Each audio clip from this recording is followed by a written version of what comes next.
اگه کبوتری باشد حس نمیکنه که تار عنکبوت هست، اما اگر که مگسی شد، پشه‌ای شد، ما گیر میکنه یه جای تو تار عنکبوت که منم. اگر که همه دروغ گفتن من راست میگم، اگه همه گفتند و نکردم من یه نفر میکنم.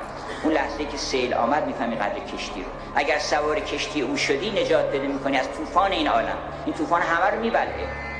عجلتون اومده یکی شیری خشنه اچالالا چاقم زیر گلتونه سرا والا خونه رو دیواره آبرو تو حراج میزنم تو دیجی کالا ترسم و بغل بگیرید مثل کوالا گاتوری با چکنه سرت رو شکمته کابوس شبته خیر نیپه یه شرته خون به جگرته هرچی گفته کمته میگادت به مرور زمان انگار چربی کبده ول کنم خلابه بک بدم خیس شلوارت دولتو میزنم شاپوره بشه شراره مچه تو میفته حضوری بشه قراره همونم